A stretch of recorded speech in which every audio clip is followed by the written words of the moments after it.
You're listening to Demand and Disrupt, the podcast for information about accessibility, advocacy, and all things disability.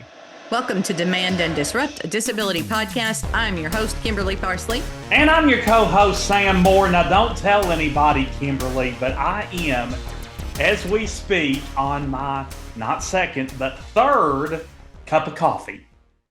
Wow, listeners, you're in for quite a show here. Let me tell you, we're bringing some different energy to the show today.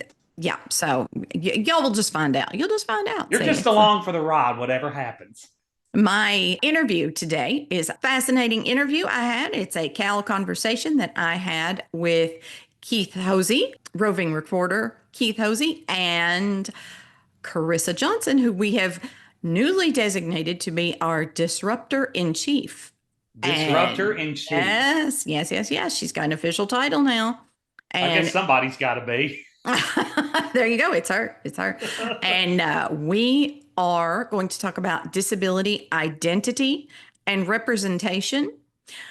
And Sam, you and I are going to talk about that some here in a minute too. But, I think next time that we do a Cal conversation, I'm going to kind of rope you into getting on there with us. What do you think? That sounds good to me. We could have a little four-way powwow. And, I have had the last few times you talked to Keith and Carissa, I have sort of had the FOMO thing going on, the fear poor of missing Sam. out. So poor Sam. Is four people too many? That's not too confusing, is it? Four people. I don't think so. We, like I was telling you off the air, we wouldn't want like 20 or 30 people on the Zoom. That would create chaos. But I think we can pull off four. I think we can pull off four. I think we'll have you join us next time, and we will have some super fascinating topic that you can contribute to in some way. It'll make me feel real official being on a quote unquote panel. There you go. Yes. The Demand and Disrupt panel will have an important conversational topic like, have you had any Skittles yet for Halloween? And if we were doing that conversation today, Kimberly, that would be, the answer would be no. No Skittles yet. I'm craving them, and I'm definitely, the closer we get to Halloween, the more Skittles I will intake. Or inhale, I guess is a better word. I had just decided that we were going to not buy, because in our neighborhood, many of the kids have grown up, so we don't have that many trick-or-treaters. So a small, bag of candy would suffice, and yet I still buy the, big 3-pound bags of candy for in case. And it never goes to waste, I'm sure. No, it's not just in case. It's just for Kimberly. Kimberly, yeah. Yeah. And Michael is diabetic. And so I thought, we're just not going to get any candy this year. We're just not. We're not going to get any. It'll be fun. It healthier, all the things. And then this was yesterday. And the very day, Sayer comes in from school and she says, "Mama, we're selling candy bars for the band. I got to sell 30 candy bars." Oh, no. You hate not to help your daughter, but you really... I know. Michael being a diabetic, he's trying to steer clear of the whole chocolate thing. So there are 30 candy bars in this house. Oh, you just went ahead and bought 30. No, they're just here. She's just got to sell them. Oh, but they're okay. here. So she's got to sell them. You're going to buy at least a few of them, though, I'm sure. Michael said, "Can we just buy them all so we don't have to fool with trying to sell these things? And we just buy them all." And she said, "Well, they're $2 a piece." Dang. That's a $60 investment, but I tell you, which I would feel compelled to eat. If you pay $60 for it, you got to eat it. And then I don't know. That seems wrong. Last time we talked about it being, and it's still October, National Disability Employment Awareness Month. Right. And I've been thinking, Sam, if you weren't disabled, would that have changed your sort of career trajectory? Well, I can see myself having a similar interest in, of course, podcasts weren't a thing when I was growing up. They hadn't even been fathomed yet, but the whole radio communication, running my mouth type of thing, I think I still would have had an interest in that as I did being somebody who was blind since 7 months old. But I will say this: when I was 4 years old, I was at a I was at an arts and crafts festival for people with disabilities over in Evansville, across the river, and it was at Angel Mounds. And I remember Channel 14, one of the local news stations, was there doing a feature on it, and they interviewed me and my mom and some of the other kiddos and parents that were there. And at the end, they asked me what I wanted to be when I grew up, and you know what I told them, Kimberly? What? I told them that I wanted to be an astronaut. Oh, okay. Well, yeah, that sounds good. So I guess, I just had the crave of adventure at the time and wanted to get as high up in the air as possible. But well, anyhow, yeah. Now that's a fairly common, thing for a kid to want. So do you think that did that stay with you at all? no, when I was in middle school, high school, I don't remember the desire to go into space as much. But at least, or maybe I just heard one of my fellow preschool peeps say astronaut, and that just sort of inspired me to say it. But looking back, I still laugh at that because, there for a while we had a DVR of it because we taped it that night that Mom and I were on the news, and me saying that. We don't have the video anymore because pretty sure when we upgraded to the DVD player, that was one of those we got rid of. But of course, we could have converted it to a DVD, I guess, if we were just dead set on keeping it. But Mom and I still laugh about that, me saying that I wanted to be an astronaut when I was 4. Wow. I don't know. I don't remember. I mean, I've always wanted to write. I've always liked writing. So I think I probably would have done that. You know what I would do now is I would have liked to have been a barista. A barista? Yeah, I would have liked to. No one, I mean, there may be people who are blind who do that. Yeah, I'd have to look that up. I bet there are, and I bet they do it well. I do not think I would do it well, especially not with, the other, the balance issue and things like that. Well, and I always feel sorry for the Starbucks folks because they have to, they have to listen to so many specific instructions on the drinks, like, sweet cream, 4 pumps of sugar-free vanilla, and soy milk and low fat milk. Yeah, right, they have all those specifics to remember for people. And I can see where that would get real confusing real quick. Now I'm pickier about coffee at home. Actually, I'm pickier about when I make coffee at home. I'm pretty picky about how that gets done, but that's probably just because it's me or Michael making. You have more control over it, at the house. I feel free to fuss at my husband about I believe I said the other day, did you use coffee that was out of date? He was like, no, I didn't use coffee. And I was like, I'm pretty sure you did. I'm pretty sure you did. I have a refined sense of taste. Okay. I don't think this is a blind thing. I think it's just a Kimberly thing. And it taste a little stout, like it was old? It just tasted stale. It just tasted stale. And he was like, he wasn't going to admit it at all. He wasn't good. Of course, how would he know? He's like, you know what? I open a bag of beans. I put the beans in the grinder. That's how I make the coffee. He probably didn't even bother to check the expiration date. Because why would you? Why would you? And he just trusts that if it's in the cabinet, it's still acceptable. Yeah. And honestly, I think that we bought this coffee because we, have our groceries delivered. I think it was just bought and it was out of date. And no shade on the person who thinks to look at that? If you're the shopper for us, who thinks to look at that? But yeah, he looked on the bottom of it and the expiration date was August 2025. Oh, so 2 months ago. Yep. Which is 2 months too long, let me tell you. You were reminded of that the other day, weren't you? It was bad. And he was not going to admit it. Michael was not going to admit, yes, he was just like, you're so picky. Now he didn't say you're so picky. I was just getting the you're so picky vibe. I could just feel it coming off of him. If you could see, you would probably notice that. Yeah, You'd probably be able to read that on his lips. Yeah, I could just hear it. We've been married a long time. I could just tell it. But then we're like, get to the end, and he was like making the coffee, or we're like, you ready for another cup? Yep, another cup of coffee. And I hear him in there, and I hear the bean grinder again. And I'm like, you couldn't stand it, could you? He said, nope. Also, he just made a new batch. Yeah. We had another bag, and so he checked the date on it and made a new batch. So he wasn't going to admit it, but yeah, it was horrible. Even he could taste it. It was horrible. So yeah, you caught him, and then he tasted it, and he was like, "Oh yeah, you're right." Yeah, I mean, he probably would have been fine if I hadn't said something. But you draw somebody's attention to it, they're like, "Yep, that's really bad." They're going to pay more attention to it. Yep. Yeah.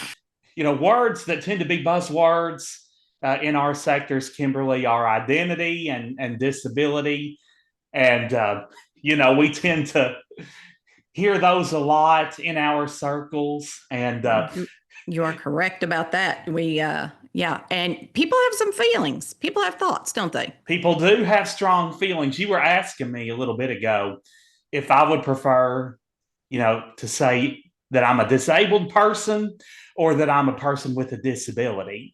And some might beg to differ with me, but I prefer to be known as a person with a disability. I just don't think that sounds as limiting as disabled person. Disabled, even though it basically means the same thing, you say disabled person, they think, well, he must not be able to do much. But person with a disability, there's all kinds of disabilities out there. So if you just have one, that may, that doesn't affect every part of your body or all of your capabilities. So me personally, I prefer to be known as a person with disabilities. Does the same apply to you there, Kimberly? That's they refer to that now as person first language. Your person. Person first. First, you're before your person first before your disability, and that's fine. I don't think I have strong feelings about it either way. I will tell you that the writer, like the writer in me, the younger Kimberly who had newspaper editing class at Western Kentucky University. Oh, yes. Fringes at person with a disability because, when you're doing newspaper, you always wanted to, cut it down as tight and as brief as you could. Oh, I can see that. Yeah. Because you had, it had to be under X number of words. Right. Like limited space, right? Limited space on the page. So. Yeah. In that case, whenever you could get by with using disabled person, it was in your best interest. And I don't hate it. I don't, if you say disabled, that saying more as a disabled person, I'm not going to scold you or anything like, or hate you. You're not going to start punching people, are you? No. I'm not going to get violent. I just prefer a person with disabilities, but I can sympathize with all you journalism people that have to condense your wording and things like that. Yeah, but then again, I don't really care. Person with a disability or a disabled person doesn't really, it doesn't bother me.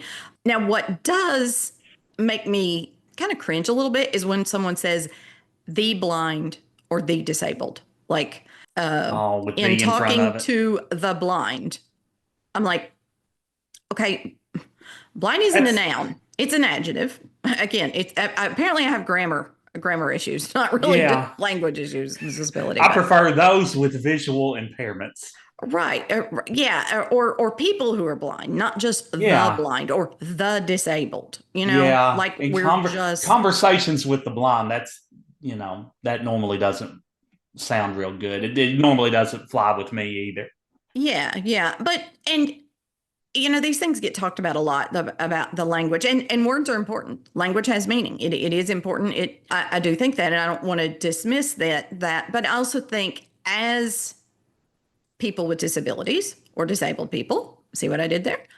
As people, I think we have to extend grace to people and just say, okay, they do not know, they cannot know in my head that I find that word distasteful. Yeah. And, yeah. And if, they probably didn't even consider that as being possible, that we take offense to that wording. So yeah, we do have to give those people benefit of a doubt sometimes. We do. And when you said take offense, I bet you don't take offense. I don't know. No, yeah. Like I said, disabled person, I'm not going to have a cow and be like, oh, I'm never going to talk to you again. No. It depends on how much coffee you've had, honestly. Well, this is true. I guess my fists do tend to, yep. They do tend to clutch more quickly if I've had 4 or 5 cups. But. There you go. Yeah. But I don't think anybody takes offense at it. And, taking offense is a choice. And I just don't know. Most of the people with disabilities who I know, we got too much other stuff to be offended by without, the language, right. Used and stuff. Now, I think lines can be drawn. I think I told you, I don't know if it was on mic or not, that someone told me, well, I don't believe in that disabled stuff. I prefer to think of people as handy capable. Handy capable. And I'm like, lady, did you come up with that all on your own? Because that is ridiculous. And that's insulting. It's like, no, you don't get to decide what you call someone else. You don't get to decide that. And go ask any with a person with a disability. I bet they will say, no, I'd prefer you not call me handy capable. Yeah, that's like, the whole discussion about calling people with disabilities differently abled. Differently abled, yeah. That sounds a little strange too, at least to me. It just doesn't flow. No. And I think it comes from a good place.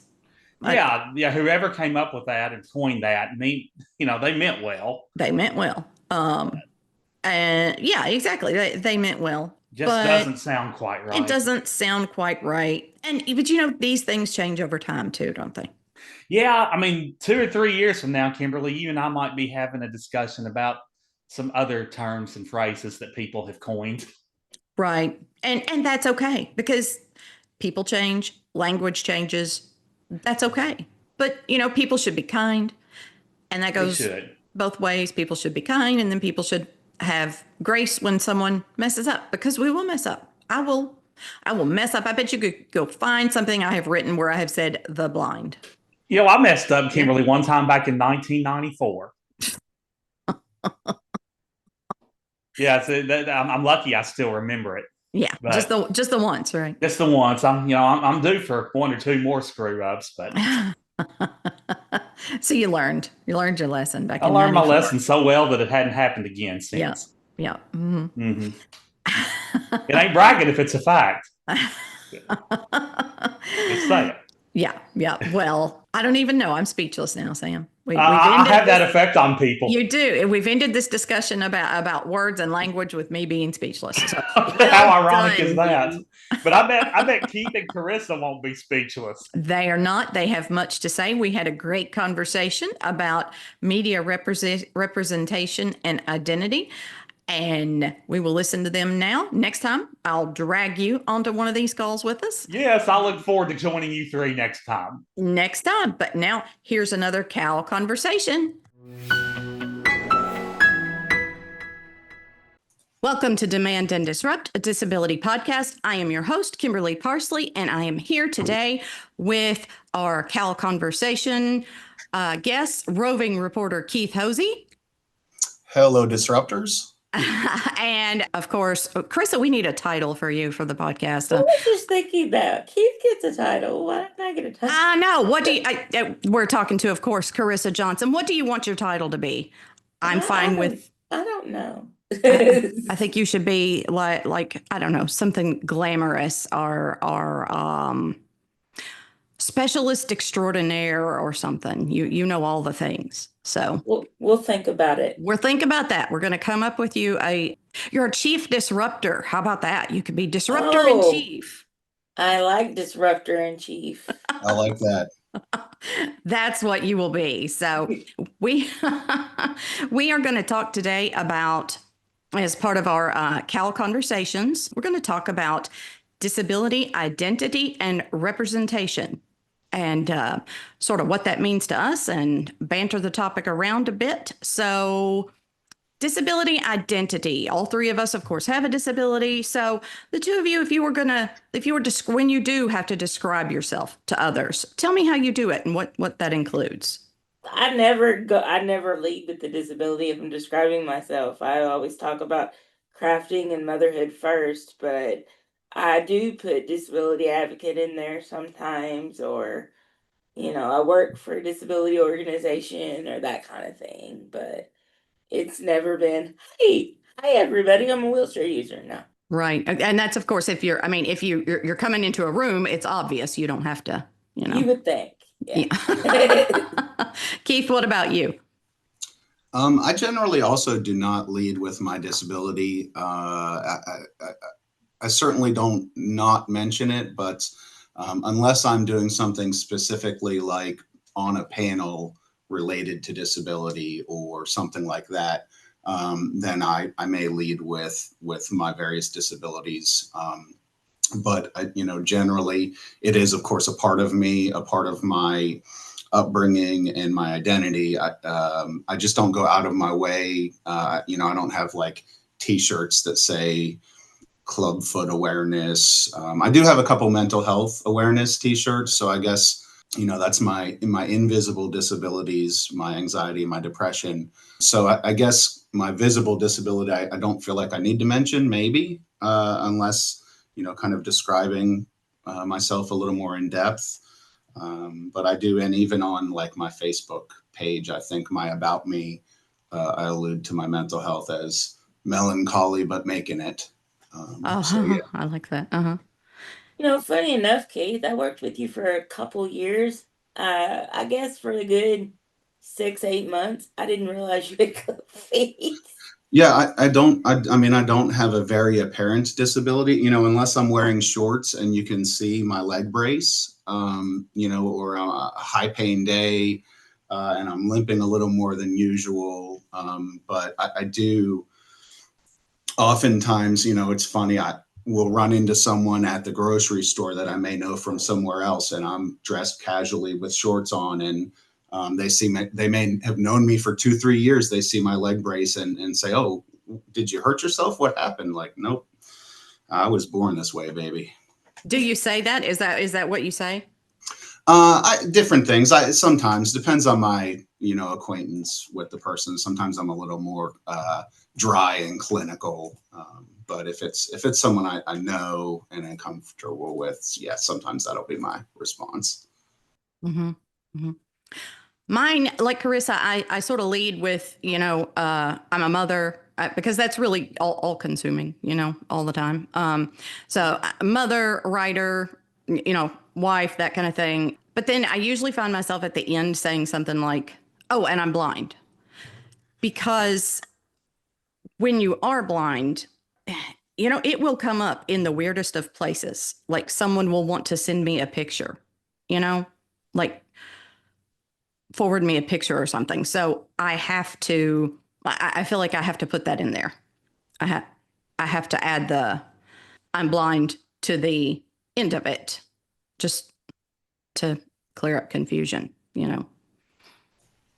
Yeah. And is that almost more of a function of your access need than Yes.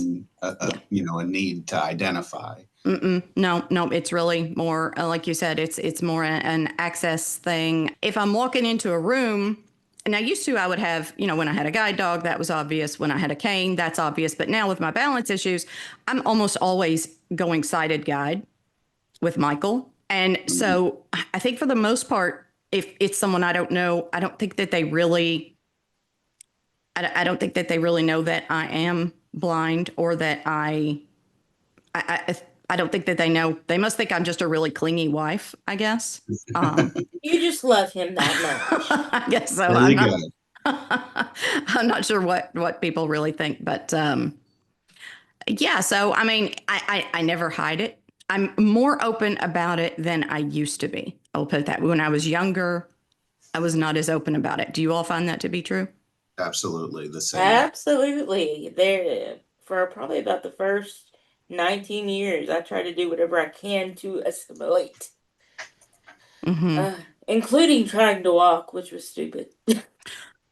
Well, I mean, I'm embarrassed of my younger self, honestly. aren't we all though? Aren't we? Yeah, I was going to say, For for so one many reason or reasons. another, whether it was fashion or something else. Yeah, exactly.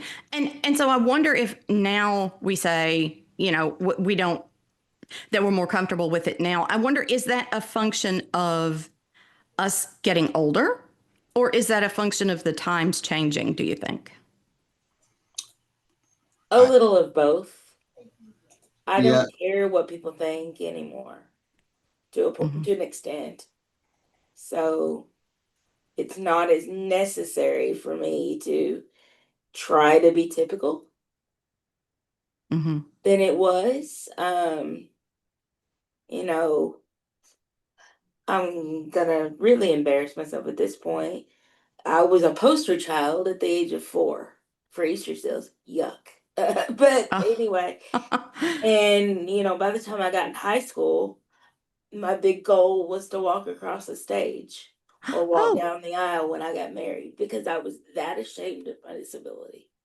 uh-huh. And did you do those things? Yeah, I did them. Did you? Uh-huh. And I was proud of them at the time. And now it's just like I'm comfortable with who I am and I don't care. And I'm not happy that it took so long to get there, but I'm happy I'm here now. Uh-huh. yeah, yeah. I think for me, it's more of that. Not necessarily that society has changed. I think for it's just I've accepted my disabilities more as I've gotten older, and I think that's correlated just a little bit with my access needs. I started to care less about what people thought when I needed places to sit down. I'll get on public transit when I'm traveling with my wife and get all of the dirty looks because when public transit gets full, my wife gets up so I can sit down. At a Mm-hmm. younger age, I cared about those dirty looks. Not so much anymore because I need that access. Mm-hmm. Mm-hmm. Yeah. Yeah, I think with me it's you get older and you realize people really aren't looking at you. You know, they're paying attention to their own, Right. what's going on in their head, what's going on their phone. They're looking at younger people. They're just not looking at me anymore. So, which is kind of a blessing and a curse, I guess, at the same time. Yeah, it's funny you bring that up, Kimberly, because I remember, oh, now I'm going to blank on the name of it. When I was young and impressionable, maybe middle school, our school went to see a Tennessee Williams play, something about glass. What is it called? Oh. Um, The Glass Menagerie. yeah, thank you so You're much. welcome. The Glass Menagerie. And of course, the protagonist in that story is the young gentleman, but his sister has a physical disability. And at one point in the play, she describes walking late into class. There was the brother brought a gentleman caller over. I don't know if you're familiar with the play, but anyway, she went to school with the gentleman, and she was talking about how she felt like every step she took, her leg braces clanked and clanked and clanked. And he said, in the play, he said, I didn't even ever notice them. And I thought about that a lot over my life of kind of, we blow things ourselves out of proportion so much that it may be a non-issue for other people. Mm-hmm. Yeah, I think so. I think the younger generation, like my kids have friends over, and none of their friends has ever asked me anything about being blind. Never. I mean, when the kids are here, when the house is full of kids and there's no telling what's where, I will use a cane in the house. I normally don't, but when they're here, I do. And none of the kids have ever asked me anything about it, but I can be like, if I'm if I'm doing obvious blind person things out somewhere, like at the grocery store or something, some stranger will come up and ask me, "Oh, do you mind if I ask what caused your blindness?" And I'm like, I want to get up the courage one of these days to say, "Yeah, I mind actually." And no, it's not really any of your business and I'm busy.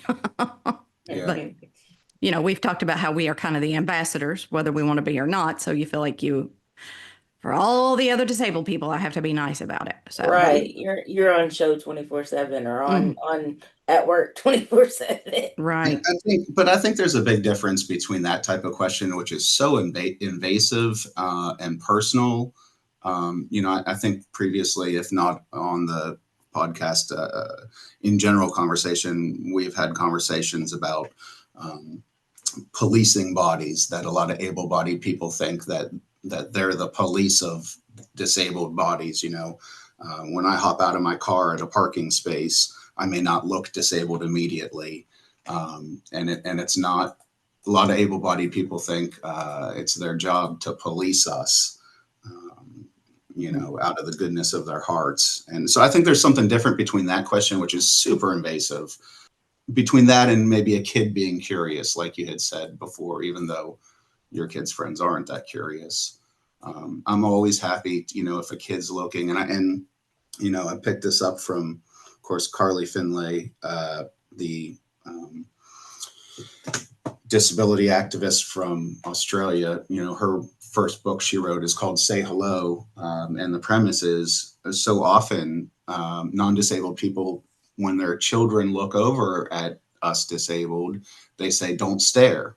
And what does that teach? It teaches negative stereotypes, right? So don't look at them. They're different. Instead, you can say hello. And I don't ever mind a kid asking me about my leg brace or anything. And now I might tell them I'm Iron Man or something silly like that, depending on how old they are. But that's different. Yeah, kids are different, but I mean, like my kids' friends are just more like, "Oh, she's blind. Okay, that's fine." They just, Yeah. maybe I'm just not that interesting. Do they ask your kids, like, do their friends, have you had that conversation? Like, do they between each other? Not That's interesting because my daughter had some friends over this weekend because it was her birthday yesterday. And so she had friends over this weekend, and one of them I had never been here before. And I said, did he know I was blind? And she said, "Yeah, he knew." And I said, "Oh, did you tell him?" "No, I don't know." So it's like, so not a big deal to her. She doesn't even remember how, she doesn't know how he knows. She doesn't, if she told him, it didn't register with her. She doesn't know. I think as they get older, it's just, they got their own stuff going on, don't they? I think it's just what it is. They're not interested. they don't care about us anyway. But No, they really don't. I think too, to your point earlier, that society's changed a little bit. We're mainstreaming kids in school much more than we were, when I was a kid in school. You're seeing disability representation, whether it's actual disabled actors or not, that's a different story. I know we might talk about that today, but like, you're seeing at least more representation on TV and movies. So I do think it's partly kind of the sign of the times. I think so. And I was just reading, I get a lot of disability news, stuff. And I was just reading that I believe it's Georgetown University in DC just got a disability studies major. And I know, I think out in California, I don't know which one, it might have been Berkeley. I know they've had a minor for a while, but so I wonder if some of these, we're seeing more majors in disability studies. And I wonder if you all think that will kind of have an effect. Because I know when I had a women's studies class or feminist studies, whatever, I don't remember what they called it, in college, that was really kind of foundational to my understanding of society as an adult. So I wonder if you all think that might happen as well. That would help. I would definitely like to see more of it because when I was in college, you had like the Black experience, you had human diversity, which we got a chapter. And I was proud of Uh-huh. that chapter. You had, like you said, women's studies and, all these things. But we're a minority, yet we don't have a class. So, Right. yeah, I think it would definitely open some eyes for some Mm-hmm. things. So, Keith, if that had been an option, would you have taken a course like that, or a major even, or something? I would have definitely taken a course or two, maybe even thought about minoring in it. I mean, nothing's more useless than a philosophy bachelor's, which is what I have. So I don't think I could have gone downhill on anything. But um, no, I think it's good, and I love that it's happening in more places because not just for the non-disabled population to understand us better, but like you said, Kimberly, when you were in school, you went to a women's studies class, and it opened your eyes as a woman. Mm-hmm. So Yeah. I'm Yeah. hoping that it'll do the same for disabled individuals who may, you know, still be trying to understand their disability or their place in the world. And I think like the history and all of that is helpful. Because internalized ableism is a thing. Absolutely. And do you all still struggle with that, or I mean, I don't know when I stopped struggling with that. Honestly, I think doing this podcast and having this job at Center for Accessible Living is kind of when I stopped having this internalized ableism. But I feel like I even came into this still carrying some of that. What about you guys?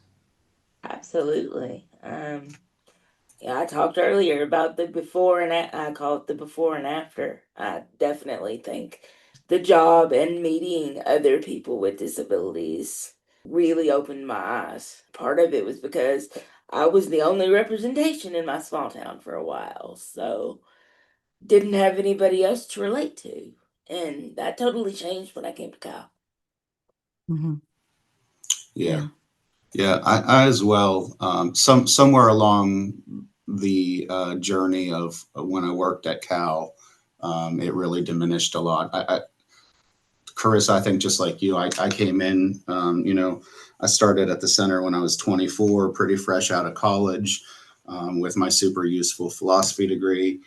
And, I had that internal stigma and I had that external stigma, and it took really just working.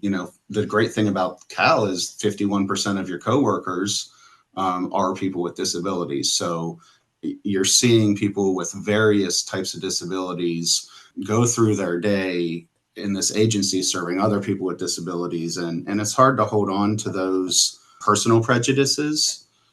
Mm-hmm. And so I think, that helped a lot for me as well. Mm-hmm. And I just want to say here, Keith is, to our listeners, Keith is the head of the Cal board, right? We have a consumer board. Yeah, so yes, I am currently the chair of the Cal board, which also requires us to have 51% representation of people with disabilities. So Right. And of course, Carissa and I work for CAL, which stands for Center for Accessible Living. So if you're a listener out there and you have a disability and you're thinking about this whole identity and internalized ableism thing, reach out to CAL. You can find it on the internet, do a search, find us, and call. I mean, one of the things that we do is we do peer support. We talk to people. We talk to people about that sort of thing. So we would love to connect and talk about your journey and what you're going through, how we can help. So that's why we call this Cal Conversations, is so we can talk about what we do and get more people involved, because no one needs to go through the disability experience alone. Absolutely. And I was like Carissa, I was the only, I mean, I think there were other blind people or low vision people in my hometown, but they were older people, they were blind or low vision as a product of age, I think. But I remember when I first got my guide dog coming home from New York, where I got her, and coming home and going downtown to keep her, walk the streets, cross roads, do things like that to keep her sharp, before we went to Western in the fall. to college, and literally people would stop in the road to say, "Hey, hon, you're doing great. The street's right up ahead. Okay, be careful." So yeah, it can be a little lonely, and you don't have other people around. So reach out to us, and we'll do what we can to help out. Yeah. And that leads us into what Keith was talking about, which is disability representation in media, and where you see disability and when they get it right and when they get it wrong. And I don't know, you all tell me, but every time I honestly don't consume much media except books because of this very reason. It's like if a movie or a TV show has a blind person in it, I feel like the odds are good they're going to get it wrong. What do you all think about that? Right. Yeah, a lot of it is poor pitiful me. They have to be healed, or they want to, Yes. for lack of a better word, they don't want to live anymore. Right? Yes. It's awful. It is terrible. I've read a book recently, and someone said, "Well, at least I'm whole." They come out of experience. They said, "At least I'm whole," which meant at least I'm not disabled. Yeah. And I had some expletives to say about that. Did you say them? I did, of course. Yeah, I did. And I would have, if I'd have been reading, if it was print or braille or something like that, I would have thrown it. But I read books, listen to books, audiobooks on my iPhone. So I wasn't going to throw my iPhone, but it was a near thing, let me tell you. And I think, we're so full of, historically, TV and movies have been so full, and even, the news have been so full of these tropes, these disability tropes. And they don't, you're right, they generally don't get it, because I don't think they take the time to get the perspective of an individual with a disability. I mean, not only are they not hiring actors and actresses with disabilities, I guess the gender neutral plural of that is actors, but they're not even getting consultants to tell them, what the right things to do is. So I love when I see things that really do it right. I'm trying to think of an example. Coda, obviously that it was heavy with deaf actors and influence, and they did a great job. I was thinking about, I don't know if either of you watched that show Glee. It was years ago now, but they had. I was a total Glee head. Yeah, so Yes. so they had Artie, the wheelchair user. He was Yes. not. He was a typical abled individual, and there was a little heat over that. But I think still the vast majority of disability representation is what some people call crip face. Abled individuals playing disabled individuals on screen. Oh, is that what they call it? I've never heard that term before. Yeah, crip face. Is And it if the it was same? any other situation, the world would be in an uproar. They Right. would. They would. And so are we uproaring enough about this? It's going in the right direction. It's still in its infancy, though. It is. We are starting to, yeah. I know actors will say, well, it's part of the acting experience to be able to play, a disabled character. It challenges me as an actor or whatever. And I love that crip face. I love that. I'd never heard of that, Keith. But yes, that encapsulates my feeling about that. Is that's not cool. It's just not cool, but yet it's done all the time. And yeah, we need to be in kind of an uproar. If you're going to take the experiences of disabled people and put them out there for entertainment value, because that's what this is. This is for entertainment and commercial value. Then you at least need to pay the people whose experiences you are taking. Those people need to be paid in terms of being the actors who are involved in that.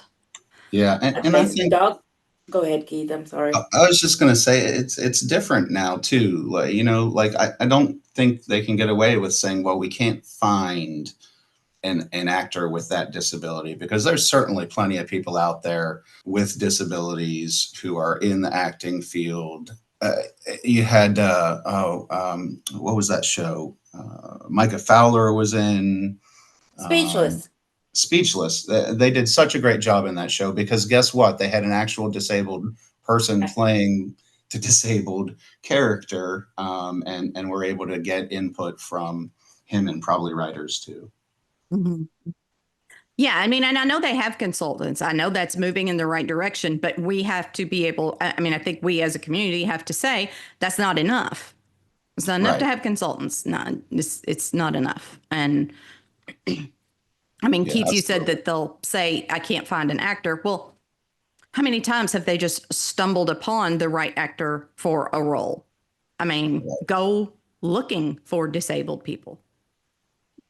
Yeah. To play that. Yeah, if you just sit in your office and wait for a disabled person just to show up there, no, go put in the work. Go do the work like you would for any other actor, any other role, Also, I wonder, do you think that they think accommodations would be too expensive? Wasn't there an uproar about that at one point? Because Ali Stoker needed to get on stage at, what was it, the Tonys or something? And to put up a ramp, they just basically threw a fit. I can't exactly remember what went on. It was a couple years ago, but it was this older building, and to put a ramp on the stage would have been a, really bad idea, and blah blah blah. It was terrible. So she had to stay on the stage after she accepted her award. Like, she didn't go off, and then she had to perform like 30 minutes later or something like that. Because once they got her up there, they didn't want her to go back down. Isn't that just the perfect metaphor for media representation of people with disabilities? Yeah. And, things get accommodated all the time. That is something that pisses me off all the time. I hate the word accommodations because I talked about with one of our guests. I think it was I can't remember who it was now, but I said, do you hate the phrase reasonable accommodations? And she said she hated the word reasonable. Like, who gets to decide, what's reasonable? And it was Dr. Scoresby, deaf professor at UK is who it was, Dr. Crystal Scoresby. And so I jumped on that and never got around to the whole talking about accommodations. And I hate that word because it sounds like it's something they're doing for us. And, anytime anyone goes anywhere, accommodations are made. It is called having a society. I mean, we eat around a table with chairs. So restaurants have table and chairs because that is how our society consumes food. Other countries, it could be different. In Japan, they do it differently. We accommodate lots of different things for lots of different people for lots of different reasons. And saying we can't do this for this disabled person, I mean, yeah, I agree with you, Kimberly. It's this idea, and I think the idea behind it was accommodation in the term that you're using is we all need accommodations. It's like when you talk about the phrase that I hate, special needs. We all, when you look at, no matter who you look at, we all have our own particular needs. They're not special. They're not special. It's one of those things. I think the same with accommodations. We all are accommodated differently. Sometimes it's because of a disability. Sometimes it's just part of doing business. But what has happened to that word, I think, is it has been co-opted to mean, unfortunately, by the non-disabled community, co-opted to mean special privileges or extra treatment or something. But what it really means is just equal access. I wish we'd have used the word equal access instead of Yes. accommodations. Yes. And me too. Just, equal access arrangements or something like that. Yeah. To instead Let's of start the trend. do what? Let's start the trend. Let's do it. Hashtag equal access. Yeah, we'll make it happen right here. Our disruptor in chief, Carissa, you get on that. Okay. So but I think that's one reason that is used, that it's going to cost money, right? Everything is, we live in a capitalist society, so everything's about money. But yet, for the longest time, a lot of things didn't happen on Sundays because that was our society, right? That we didn't, stores didn't, certain things were closed on Sunday because of church and religion and culture or whatever. We have holidays there are a lot of things that we do that accommodate and our American culture. Well, if our American culture needs to do better about equal access for everyone. And I think I'm done. I think I handled it. What do y'all think? Go, Kimberly. Keith was talking about special needs, and I think I freaked out some parents the other day because I did a disability etiquette training for some theater kids. And I used special needs as derogatory, and they all looked at me like I was crazy. Like, what are you saying? And I'm like, everybody has needs. Mm-hmm. So they're not special. So when Keith talked about that, that kind of jogged my memory for that. But the looks I was given for saying special needs wasn't appropriate. Oh, I can imagine. I wish I was a fly on the wall. Yeah.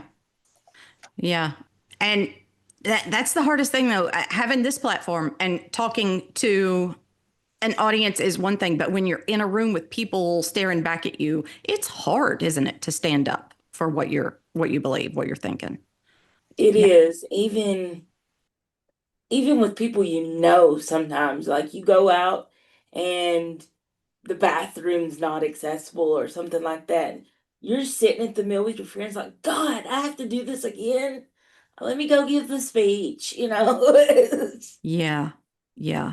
I just want to do things like everybody else. Mm-hmm. Yeah. Oh. And not have to think about it. Uh-huh. Not have to prepare, not have to do the front work of all that. But that is back to our disability identity, right? I think to go through the world the way we go through the world, we are educators, whether we want to be or not. Mm-hmm. Maybe when we introduce ourselves, we should say that. I'm an educator. My mom always said I was a teacher. Oh, okay. Really? There you go. gotta go teach. I don't want to teach anymore. No, I get it. So any last thoughts you all have before we go on disability identity and representation? I'll tell one more story that I wanted to get into. My sister-in-law listened to one of the podcasts a few weeks ago.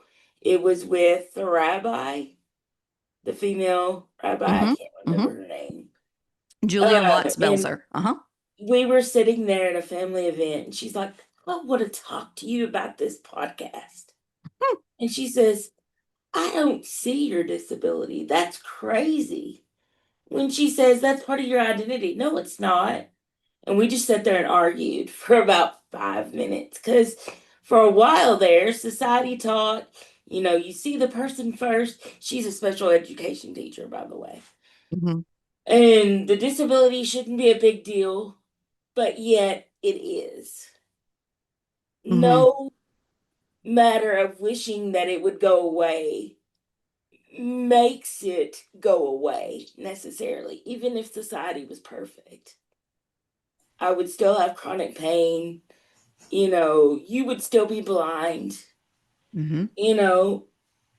And so that is a part of my identity, because if I wasn't disabled, I don't think I would have gone down the path I've gone down.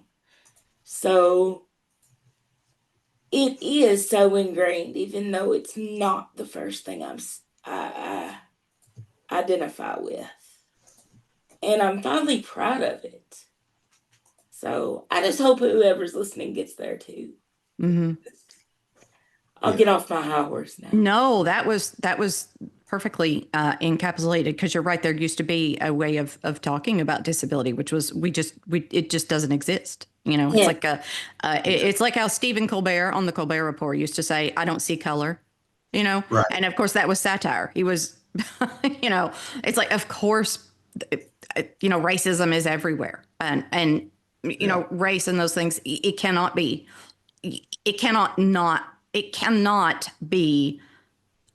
something that is ignored, and disability is the same way. So I'm glad you mentioned that. Keith, go ahead. Carissa did such a good job. I don't know if I want to follow that. She does that, doesn't she? She does. That's why she's the chief. Disruptor in chief. Disruptor in chief. That's right. I think, you know, me too. It took me a long journey to get to where I am now, where I don't have much internalized stigma, where I do have pride of being within this community of wonderfully talented and diverse individuals who much of the earth passes over. You know, I've talked to friends who are parents that have said, you know, my child has never met, you know, some of their aunts and uncles, because we basically got written off when I had a child with a disability. And, you know, my initial response was, how horrible for you all. And then before I could even say that, this one friend who I was talking about it not too long ago said, and I feel so horrible for those family members that they don't get to meet the wonderful person that my child has become. Mm-hmm. And so I think we need to take that kind of focus on that. Mm-hmm. And it definitely doesn't mean that disability doesn't suck. I'm not going to say that either. We're not glorifying every little thing. My chronic pain sucks. Yeah, I mean, I had a migraine yesterday. I had to leave work early and go home and crawl in the bed. You know, that was not ideal, but it's related to my diagnosed anxiety. It does. My chronic pain sucks too. Mm-hmm. You know, I think it's a difference between, you know, disability pride doesn't necessarily, and Kimberly, you had a great conversation about this a couple episodes ago, but, you know, my disability pride doesn't necessarily mean I'm happy with my disabilities, just that I can find beauty and community within that. Mm-hmm. And I wish we'd had more representation on TV to bring that back around. Mm-hmm. Absolutely. Yeah. Yeah, absolutely. Because what we want to show to the world is that it doesn't have to be about shame. We can be proud of who we are as disabled people, and show that not necessarily we're only happy if we're cured or healed or whatever. We're happy as we are. We're proud of the people we have become, and we're not ashamed. That's it right there. That's the soundbite. Well, thank you as always for joining me, Keith Hosey and Carissa Johnson. I love these conversations. I learn a lot. I hope our listeners did too. So thank you all for joining me, and we will do it again. Thanks, you. Kimberly.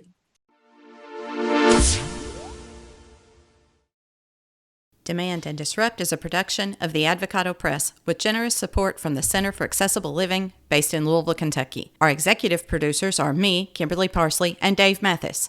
Our sound engineer is Michael Parsley. Thanks to Chris Ankin for the use of his song, Change. Don't forget to follow or subscribe so you never miss an episode. And please consider leaving a review. You can find links to our email and social media in the show notes. Please reach out and let's keep the conversation going. Thanks, everyone.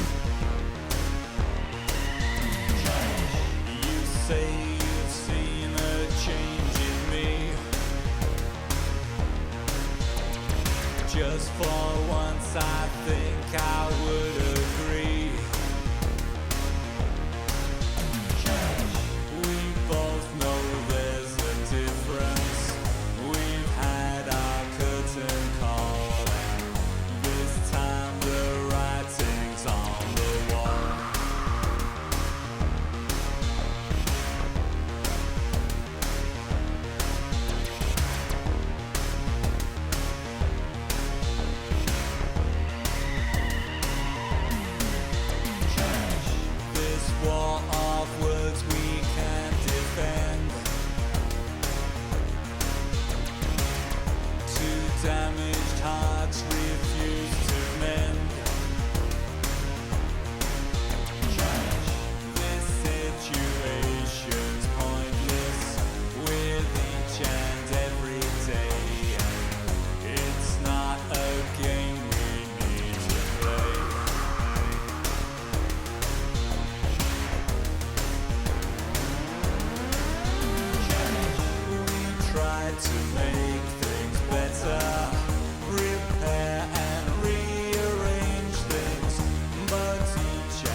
but each and every letter spells out the need for us to open up